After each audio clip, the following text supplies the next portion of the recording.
अगर बच्चा आपका 3 साल तक अगर करता है बेड वेट, कोई बड़ी बात नहीं, क्योंकि वो साउंड स्लीप में रहता है।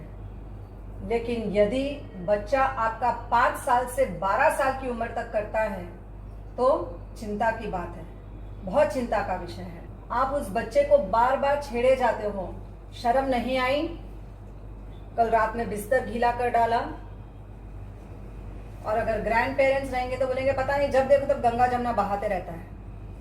लेकिन कभी ये नहीं सोचे वो grand parents, neither the parents, कभी ये नहीं सोचते कि बच्चे की एक कारण क्या है कि 5 साल से 12 साल की उम्र तक यदि आपका बच्चा वॉशरूम नहा जाते हुए रात में बेड वेट कर रहा है तो कोई कारण है। There is some reason behind this problem. आपके बच्चे में कोई ना कोई डेफिशिएंसी जरूर है, या तो उस बच्चे में जरूर एनीमिक प्रॉब्लम है, या फिर उसको बचपन में अस्थमा का अटैक आया होगा जब आपने उसको एस्पिरिन, ब्यूटोडिन ये जरूर दिया होगा। जब आप इस तरह के स्टेरॉइड देते हो तो उनका ब्लैडर वीक हो जाता है, जिससे इनको पता ही नहीं चलता है कि they are doing bed wet. उस बच्चे को मालूम ही नहीं है ये चीज, और हम उस बच्चे की इम्यूनिटी स्ट्रांग करने की जगह और वीक करते हैं।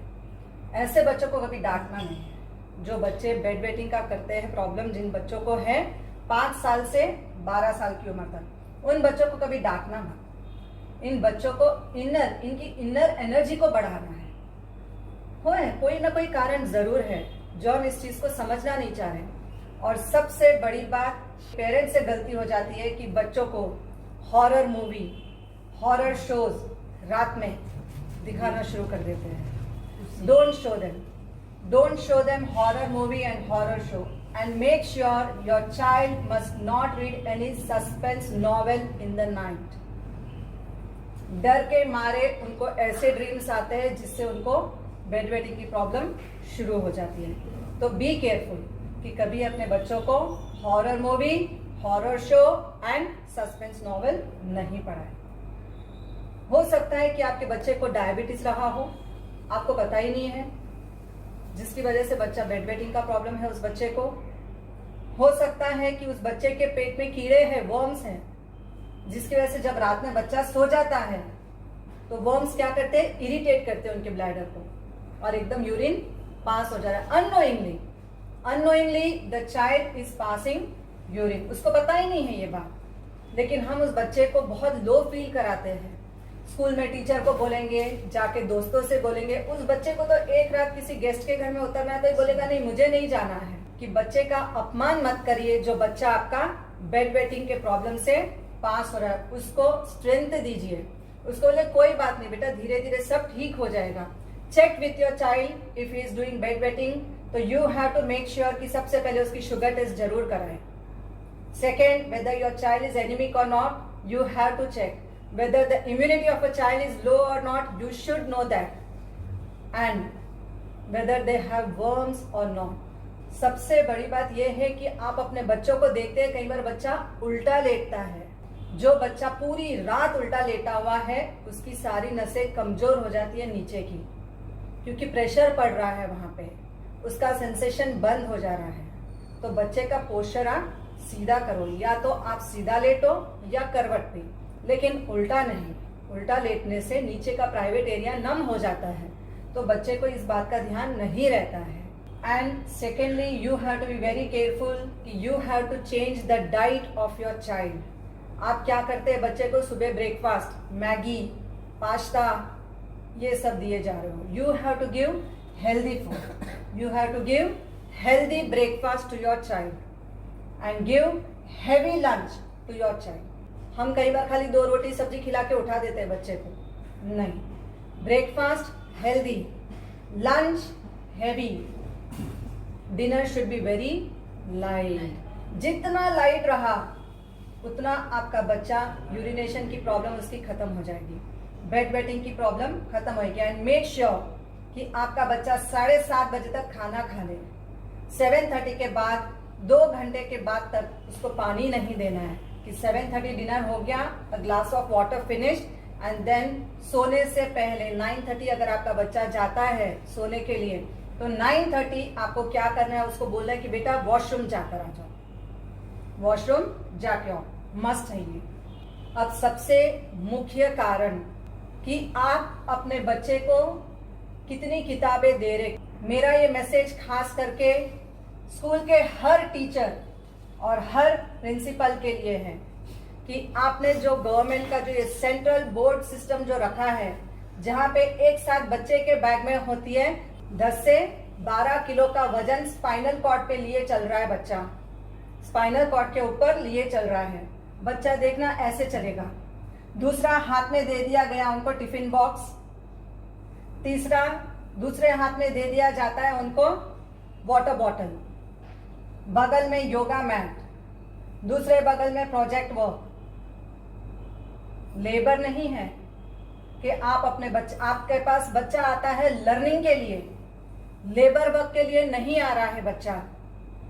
आपने उसके स्पाइन पे क्या कर दिया, the child is not a donkey to carry so much of burden to the school.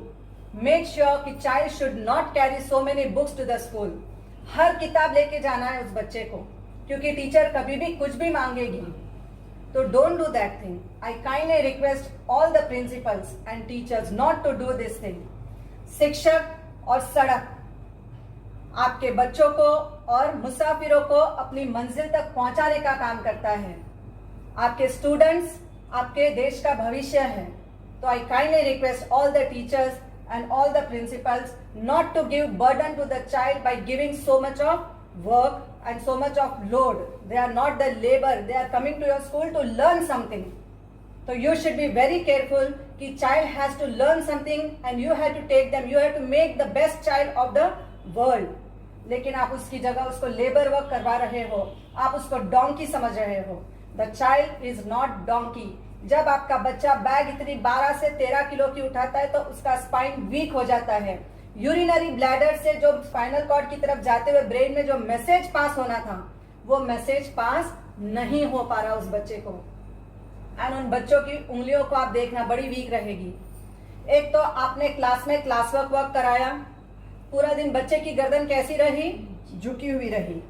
घर पे आपने होमवर्क दे दिया, पूरा दिन बच्चे का सर नीचे रहा, और रात में प्रोजेक्ट वर्क दे दिया। रात को बच्चा 11-12 बजे तक, मतलब कि सुबह 7 बजे से लेके रात के 12 बजे तक आपके बच्चे की गर्दन से झुकी हुई है, जिससे ब्लैडर से लेके स्पाइन से होते हुए it is an wire which is passing from bladder to the brain. तो ये ब्रेन तक जो वायर जा रहा है ये वीक हो जाता है, उनके नर्व्स बहुत ही वीक हो जाते हैं। तो मेक श्योर कि बच्चों को इतना बर्डन मत दो कि जिससे आपके बच्चे में इतनी कमजोरी आ जाए। आप शिक्षक हैं, बच्चे को पढ़ाना सिखाइए, लर्निंग सिखाइए, किताबों का बोझा देना मत सिखाइए। You have to teach something best to the child, you have to give something best to the student, make them something best for the world, but don't put the burden on their shoulders. अब इन बच्चों को हम कैसे समझे कि ये बच्चा बेड वेटिंग कर रहा है, तो इसको अब हमको ठीक भी करना है। तो सबसे पहले पिट्यूटरी ग्लैंड, आपको बताया गया था कि यहाँ पे ऊपर हमारे पिट्यूटरी पॉइंट्स हैं, है ना। तो इसको हम क्या करेंगे, क्लॉकवाइज, इसको हम क्लॉकवाइज, उस बच्चे को क्लॉकवाइज हमको मसाज देना है। You have to give pressure to the child's finger.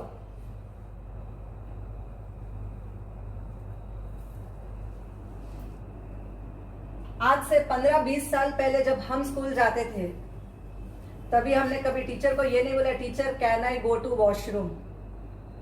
किसी ने यूज किया था वॉशरूम वर्ड? नहीं, किसी ने यूज नहीं किया वॉशरूम। क्या बोलते थे टीचर? है ना, सबने क्या बताया, लिटिल फिंगर बताया, teacher may I go to.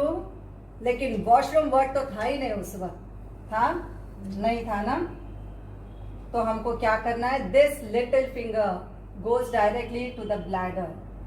तो बच्चे को सोने से पहले इस 3 पॉइंट पे you have to give a proper clockwise deep massage, give a deep pressure both the little finger,